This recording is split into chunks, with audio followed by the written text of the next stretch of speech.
안녕하세요. 데일리앗 이슈 김선희입니다. 시작 전에 구독과 좋아요 버튼 꾹 눌러주시고요. 그럼 11월 27일 데일리앗 이슈 시작하겠습니다. 먼저 첫 번째 스케줄은 미국의 블랙 프라이데이입니다. 현지 시각으로 27일은 유통업체들이 대규모 할인 행사를 벌이는 미국 블랙 프라이데이가 진행될 예정입니다. 이 블랙 프라이데이는 크리스마스와 새해까지 이어지는 쇼핑 시즌에 미국의 연간 소비의 약 20%가 발생하는 것으로 추정이 되고 있는데요. 보통은 증시의 호재로 작용이 되고 있지만 코로나19가 대유행하는 만큼 증시가 평년과 다른 추세를 보일 가능성도 있어 보입니다. 두 번째 스케줄은 명신산업의 공모 청약입니다. 자동차 부품업체로 테슬라 협력사인 명신산업이 27일과 30일 이틀 동안 공모 청약을 진행하는데요. 이미 기관 투자자를 대상으로 한 청약에서도 엄청난 흥행을 보였습니다. 이에 따라 공모가도 최상단인 6,500원에 결정이 됐는데요. 이번 주관사는 4개니까 경쟁률 잘 체크해보시고 청약 신청하시기 바라겠습니다. 마지막 스케줄은 코리아 오토글라스의 거래 정지입니다. 이 주식회사 KCC 글라스가 코리아 오토글라스 주식회사를 흡수 합병하기로 결정함에 따라 오늘부터 12월 17일까지 거래 정지 예정인데요. 이 점 함께 알아두세요. 지금까지 오늘의 테마 스케줄이었습니다.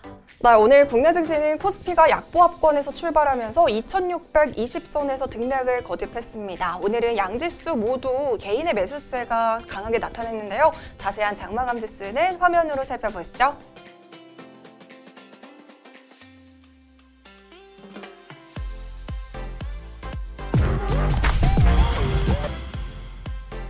이어서 오늘의 공시 체크해보도록 하겠습니다. 오늘의 공시는 데이터솔루션의 삼성전자 서버 공급 계약 공시입니다.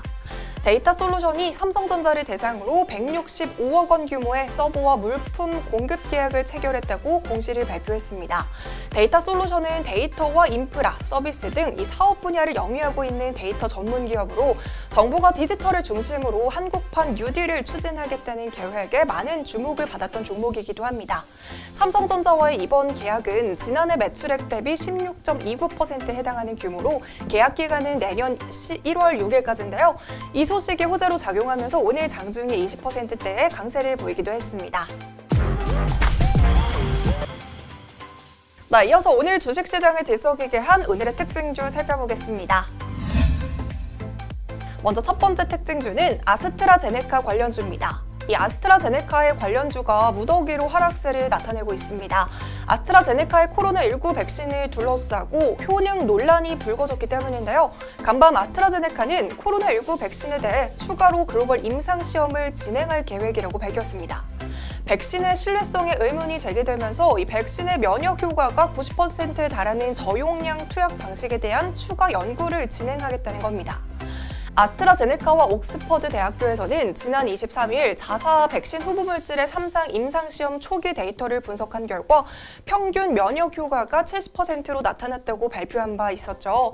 하지만 이후 아스트라제네카 부사장이 원래 연구진은 모든 참가자에게 1회분 정량을 투여할 생각이었지만 측정 오류로 인해서 절반만 투여하게 됐다라고 밝히면서 결과의 신뢰성에 의문이 제기가 됐습니다.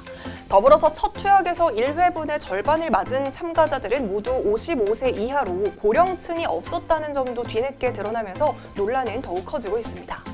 이런 소식에 국내 아스트라제네카 관련주들은 장 초반에 상승폭을 좀 반납하고 약세를 보이면서 마감했습니다. 두 번째 특징주는 포장 재지 관련주입니다. 어제에 이어서 오늘도 역시 포장과 재지 관련주들이 강세를 보였습니다. 코로나19 확진자가 이틀 연속으로 500명대를 기록하고 3차 대유행이 본격적으로 진행되면서 사회적 거리두기 2단계가 이번 주부터 시작이 됐습니다. 카페는 테이크아웃만 가능하고요. 음식점은 9시 이후에는 포장과 배달만 가능한 상황이라서 포장 사용량이 늘 것이라는 기대감이 이번 주 내내 반영이 되고 있는 상황입니다. 더불어서 택배 상자로 사용되는 골판지 상자 생산 업체들이 가격을 인상하겠다라고 예고를 하고 있는데요. 골판지 업계는 지난 7월 환경부의 폐지 수입 신고제 시행 이후 폐지 수입량이 감소해서 재지 수급이 어렵다고 고충을 호소하고 있습니다. 이에 골판지 대란 가능성도 함께 나오고 있는데요. 신풍재지는 오늘 상한가에 도달했고요. 영풍재지와 페이퍼코리아, 대영포장, 한창재지, 테림포장, 아세아재지, 신대양재지 등 모두 강세를 나타냈습니다. 지금 포장과 제지업체들 주가가 좀 많이 오른 상황이지만요. 확진자 급증으로 인해서 당분간 주가에는 계속 호재로 반영이 되지 않을까 싶습니다.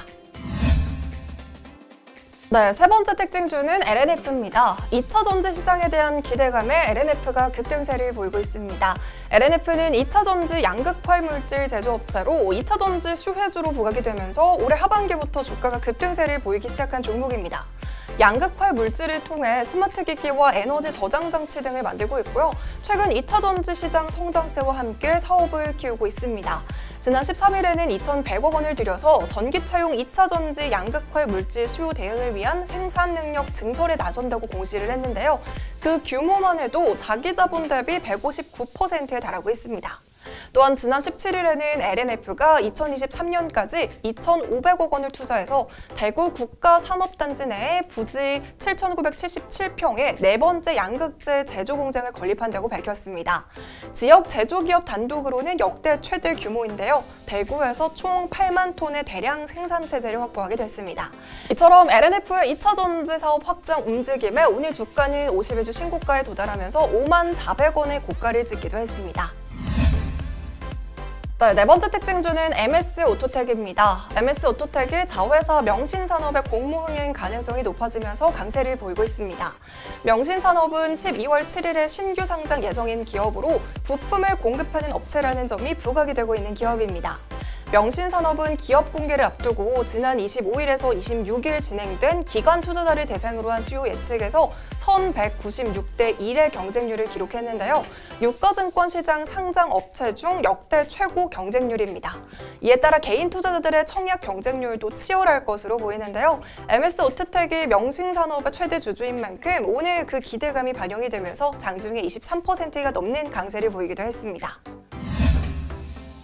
네, 다섯 번째 특징주는 SCD입니다. 도널드 트럼프 대통령이 다음 주 코로나19 백신 배송이 시작될 것이라고 밝혔습니다. 그러면서 초기 백신 공급 물량은 코로나19 대응 최전선에 있는 의료 종사자들과 고령자들에게 우선적으로 접종된다고 덧붙였습니다. 이런 발언에 다시 콜드체인주들이 오늘은 오름세를 보였는데요. 최근 국내 독감 백신 유통 과정에서 품질 문제가 생긴 데다가 화이자의 코로나19 백신이 영하 70도에서 80도의 초저온 상태를 유지해야 한다는 점이 또 한 번 부각이 되는 모습입니다.